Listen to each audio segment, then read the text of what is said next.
Praise the lord. ప్రభునేసు నామములో అందరికీ వందనములు. యేసయ్య మాటను ఈ కార్యక్రమాన్ని వీక్షించడానికి ప్రేమతో నేను మిమ్మల్ని ఆహ్వానిస్తున్నాను. ఈ దినము మార్కు సువార్త 14వ అధ్యాయము 22వ వచనం నుండి 31వ వచనం వరకు మనము ధ్యానించుకుందాం. వారు భోజనము చేయుచుండగా ఆయన ఒక రొట్టెను పట్టుకొని ఆశీర్వదించి విరిచి వారికిచ్చి, మీరు తీసుకొనుడి, ఇది నా శరీరమనెను. పిమ్మట ఆయన గిన్నె పట్టుకొని కృతజ్ఞతస్తులు చెల్లించి దానిని వారికిచ్చెను. వారందరూ దానిలోనిది త్రాగిరి. అప్పుడు ఆయన, ఇది నిబంధన విషయమై అనేకుల కొరకు చిందింపబడుచున్న నా రక్తము. నేను దేవుని రాజ్యములో ద్రాక్షరసము క్రొత్తదిగా త్రాగు దినము వరకు ఇకను దానిని త్రాగనని మీతో నిశ్చయముగా చెప్పుచున్నాను నేను. అంతటా వారు కీర్తన పాడి ఒలివ కొండకు వెళ్ళిరి. అప్పుడు యేసు వారిని చూచి, మీరందరూ అభ్యంతరపడెదరు. గొర్రెల కాపరిని కొట్టుదును, గొర్రెలు చెదరిపోవును అని వ్రాయబడి ఉన్నది కదా. అయితే నేను లేచిన తర్వాత మీకంటే ముందుగా గలిలయలోనికి వెళ్ళుదననిను. అందుకు పేతురు, అందరూ అభ్యంతరపడినను నేను అభ్యంతరపడనని ఆయనతో చెప్పగా, యేసు అతని చూచి, నేటి రాత్రి కోడి 2 మారులు కూయక మునుపే నీవు నన్ను ఎరుగనని ముమ్మారు చెప్పెదవని నీతో నిశ్చయముగా చెప్పుచున్నానని అనెను. అతడు మరి ఖండితముగా, నేను నీతో కూడా చావవలసి వచ్చినను నిన్ను ఎరుగనని చెప్పనని అట్లు వారందరూ అనిరి.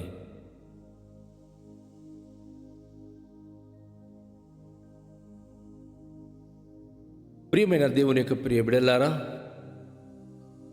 ఈరోజు ప్రభువైన యేసుక్రీస్తు వారు చివరి రాత్రి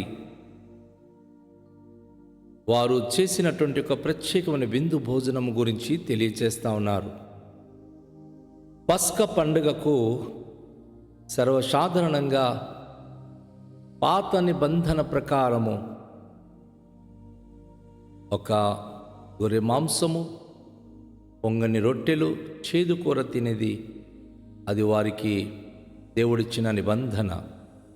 అయితే పస్కా పండుగ రోజు యేసు ప్రభువారు దానిని మార్పు చేశారు. ఏం చేశారు అంటే, ఆయన ఒక రొట్టె పట్టుకొని ఆశీర్వదించి విరిచి వారికిచ్చి, మీరు తీసుకొనిది నా శరీరం అనెను, అది మీరు తినండి. సాధారణంగా గొర్రె మాంసము పస్కలు భుజిస్తారు. కానీ ఇక్కడ యేసు ప్రభువారు ఒక రొట్టెను విరిచి, ఇది నా శరీరము అని తెలియచేశారు.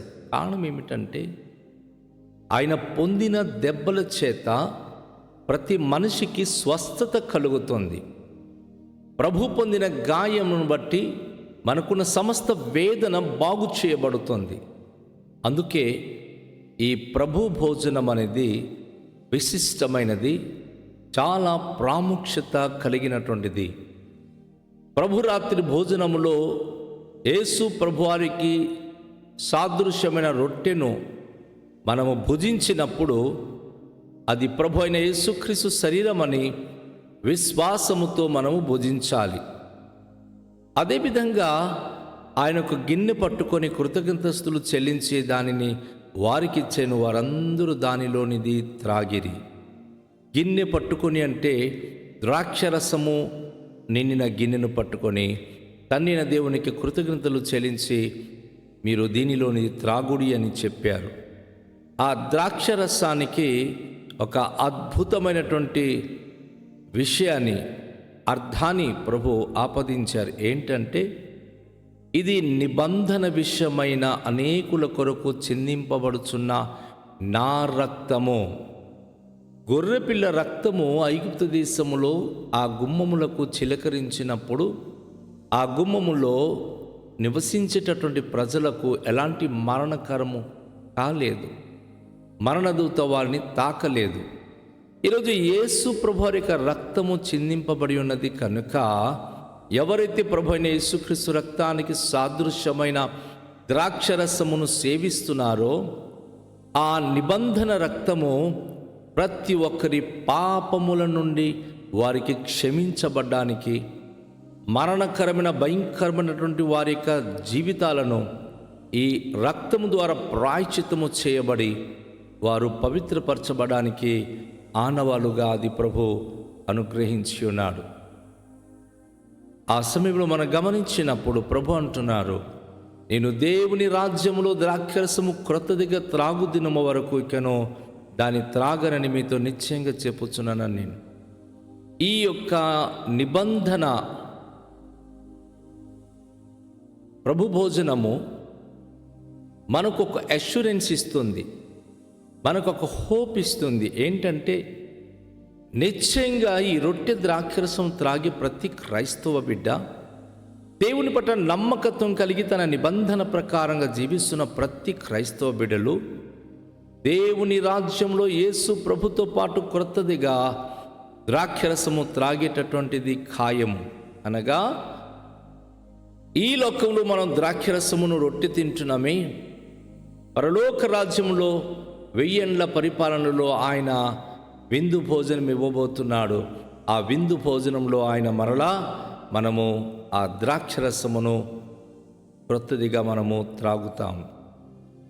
నిరీక్షణతో కూడినటువంటి మాటలు ప్రభు అయిన యేసుక్రీస్తు వారు అనుగ్రహించాడు.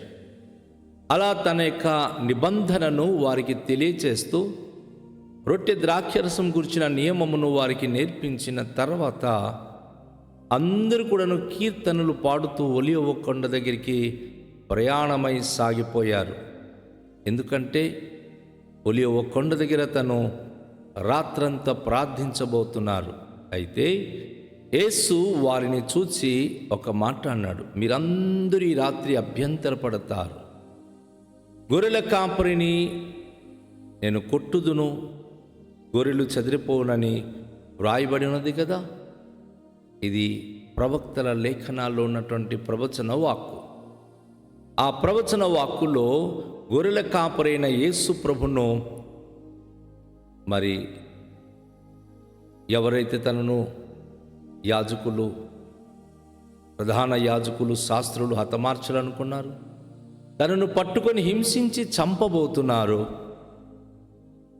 ఆవశ్యకంగా మీరందరూ అభ్యంతరపడతారు. నిజమే.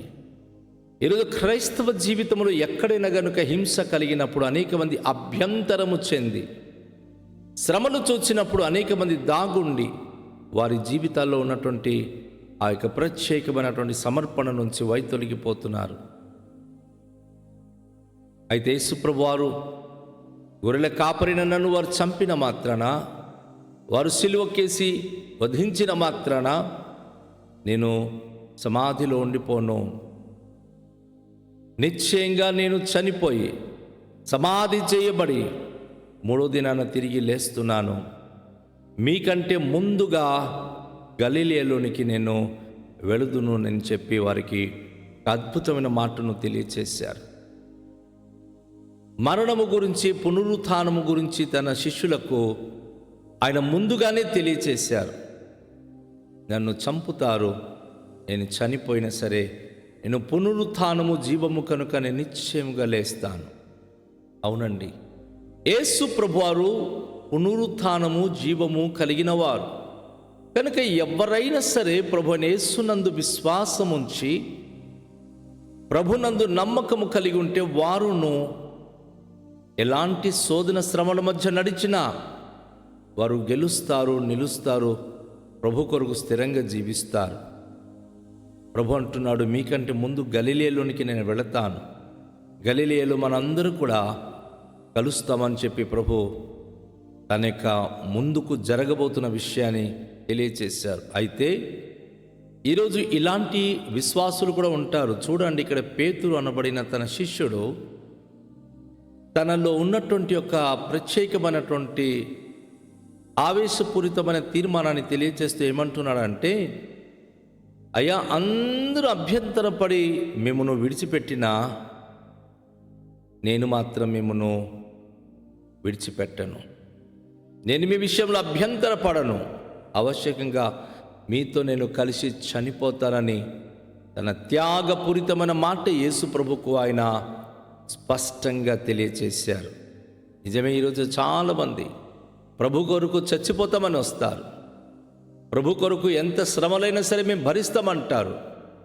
కానీ నిక్కచ్చమైన సమయం వచ్చినప్పుడు మేము యేసును ఎరుగము, ఆయన ఎవరో మాకు తెలియదు అని చెప్పి తప్పించుకునేటటువంటి ప్రవర్తన కలిగి ఉంటారు. ఇక్కడ పేతురు జీవితము అదే జీవితం. అయితే యేసు అతనిని చూచి ఒక మాట అంటున్నాడు, నేటి రాత్రి కోడి 2 మార్లు కోయక మునిపే నీవు నన్ను ఎరుగనని ముమ్మారు చెప్పేదవని నీతో నిశ్చయంగా చెప్పుచున్నానని. గమనించండి, కోడి 2 సార్లు కూయక ముందే, కూయక ముందే నువ్వు ముమ్మారు నా విషయం అభ్యంతరము చెందుతావు, ముమ్మారు నన్ను ఎరగనని చెప్తావని చెప్పి యేసు ప్రభువు వారు తెలియచేశారు. పేతురు జీవితంలో అది ఖచ్చితంగా జరిగింది. ఈరోజు చాలామంది క్రైస్తవ జీవితంలో కూడా ఇదే జరుగుతుంది. కోడి కూత అనగా మేల్కొల్పే విషయం. వేకుజామున కోడి కూసినప్పుడు అది మన అందరికీ మేలుకొల్పుతుంది, ప్రభువును స్తుతించడానికి, ప్రభు గురించి తెలుసుకోవడానికి, ప్రభువును మహిమపరచడానికి. అయితే అది మేల్కొల్పక ముందే యేసు ప్రభు ఎవరో మనకు తెలియదని చెప్పేటటువంటి అనేక మంది లేకపోలేదు. యేసు ప్రభు ఎవరు మనకు తెలియదని చెప్పి చెప్పడం అనేది జరుగుతూ ఉంది. అతడు మరి ఖండితముగా నేను నీతో కూడా చావవలసి వచ్చినను నిన్ను ఎరుగనని చెప్పనని ఆయన తెలియజేసినప్పుడు శిష్యులందరూ కూడా అలాగే చెప్పారు. ఏదేమైనా సరే ప్రభు కొరకు నా ప్రాణాన్ని విడిచిపెడతానని చెప్పేవారు చాలామంది ఉన్నారు. కానీ అది అసాధ్యం. శ్రమలు, కష్టాలు, బాధలు వచ్చినప్పుడు అని ఎవరో మాకు తెలియదని చెప్పుకొని అనేక మంది తమ జీవితంలో ప్రభుకు ఎరుగమని చెప్పి విడిచిపెడుతున్నారు. ఒక్కరికి శ్రమ వచ్చిందంటే 10 మంది వెనక్కి వెళ్ళిపోతున్నారు. ఇది నిజమైన క్రైస్తవ జీవితము కానే కాదు. క్రీస్తు మన కొరకు వచ్చి చనిపోయి, క్రీస్తు మన కొరకు సిలువపై తను మరణించి ఆయన సజీవుడై లేచాడు. నువ్వు ప్రభు కొరకు నీ ప్రాణము సహితము దానము చేసి నువ్వు కూడా ప్రభు కొరకు నువ్వు సమర్పణ కలిగి ఉంటే నువ్వు మరణించినా లేస్తావు. ఈరోజు యేసయ్య గురించి అలా చెప్పుకుంటూ, అబద్ధాలు చెప్పుకుంటూ అనేక మంది వెనకంజు వేస్తున్నారు. ఒకరు చెప్పడం కాదు, సంఘంలో అనేకసార్లు చాలామంది చెప్తారు, మేము ప్రభుతో కూడా చనిపోతాం, ప్రభు కొరకు జీవిస్తాం, బ్రతికితే ప్రభు కొరకే, చచ్చిపోతే ప్రభు కొరకే అంటారు. కానీ ఒక నిర్దిష్టమైనటువంటి కఠినమైన సమయం వచ్చినప్పుడు వారు బొంకి వెనక్కడుగు వేస్తారు. కాబట్టి అట్టి జీవితం మనకొద్దు. చివరి వరకు నమ్మకంగా ఉందాం. దేవుని కొరకు నిజము చెప్దాం. దేవుని కొరకు ఎటువంటి శ్రమలు వచ్చినా సహించి ఆయన సాక్షిగా జీవిద్దాం. రండి, తలలోంచుకొని ప్రార్థన చేద్దాం. మహిమగల మహోన్నతుడిన మా యేసు ప్రభువా, మీ పరిశుద్ధ నామానికి స్తోత్రాలు. ఎటువంటి పరిస్థితులు ఆవరించినా, ఎలాంటి అభ్యంతరములు కలిగినా మిమ్మల్ని విడువక ఎడబాయక మీ కొరకు త్యాగశీలిగా జీవించడానికి అట్టి సామర్థ్యత మా బ్రతుకునకు దయచేయండి. మిమ్మల్ని గురించి ఎరుగనని చెప్పి వెనకంజు వేసి ప్రభువా మీకు విరుద్ధులుగా మేము జీవించడం కంటే ఉన్న 1 రోజైనా 2 రోజులైనా, ఎన్ని దినాలు ఈ లోకలు మేము బ్రతికినా మీ కొరకు మేము త్యాగశీలిగా, మీ కొరకు మా ప్రాణమును దానము చేసి బిడలగా జీవించే భాగ్యము అనుగ్రహించండి. మీ యొక్క కృప, మీ కరుణ, మీ కటాక్షం మాకు దయచేయమని మహిమ, ఘనత, ప్రభావములు మీకే చెల్లించుకొనుచు నజరేయుడైన యేసు నామములో ప్రార్థిస్తూ వేడుకొనుచున్నాము పరమ తండ్రి. ఆమేన్. అందరికీ షాలోం. ప్రభు మనలను దీవించునుగాక.